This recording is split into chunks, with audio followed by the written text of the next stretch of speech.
আসসালামু আলাইকুম, নমস্কাৰ। মানৱতা ক'ত আজি? নিজকে মানুহ বুলি পৰিচয় দিয়াটোই মোৰ আজি বেয়া লাগি আছে। যোৱা কেইদিনমান আগত 9 ডিচেম্বৰত এঞ্জেল চাকমা নামৰ এজন যুৱক, MBA ষ্টুডেণ্ট, এখেত আমাৰ চুবুৰীয়া ৰাজ্য ত্ৰিপুৰাৰ পৰা দেহৰাদুনত আছিলে, কৰ্মৰত আছিলে তাতে।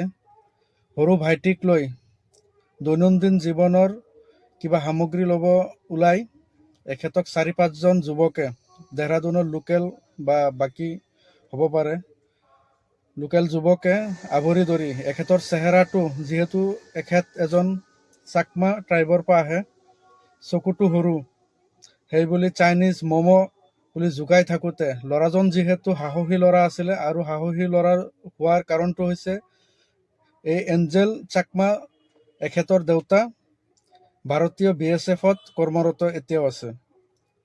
চ' এখেতে যেতিয়া নিজকে প্ৰুভ কৰিব বিচাৰিলে যে মই ইণ্ডিয়ান, আৰু বাৰ বাৰ কোৱাৰ পিছতো যেতিয়া মই ইণ্ডিয়ান, মই নৰ্থ ইষ্টৰ পৰা আহিছোঁ, ত্ৰিপুৰাৰ পৰা আহিছোঁ, এইখিনি কথা কোৱাৰ পিছতো এই ল'ৰাজনক 5জন যুৱকে মিলি, আৰু এই ল'ৰাজনৰ ভাইটিক 5জনমান যুৱকে ধৰি ছুৰীৰে আঘাত কৰিছে। আৰু সেই আঘাতপ্ৰাপ্ত ল'ৰাজনক দেহৰাদুন হস্পিটেলত লৈ যোৱাৰ পিছত ICUত প্ৰায় 14 দিন থকাৰ পিছত ল'ৰাজনে ঢুকাইছে।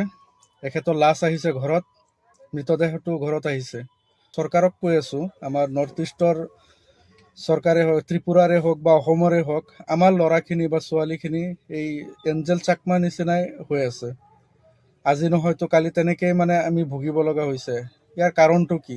আপোনালোকে ইয়াতে কিবা ব্যৱস্থা কৰক আমাৰ, নহ'লে আমিতো মৰি থাকিব লাগিব এনেকে। আৰু মই এই ভিডিঅ'টোত এটাই কথা কওঁ যে এঞ্জেল চাকমাৰ ন্যায় হ'ব লাগে, চৰকাৰে ন্যায় দিব বুলি আশা ৰাখিছোঁ এঞ্জেল চাকমাৰ।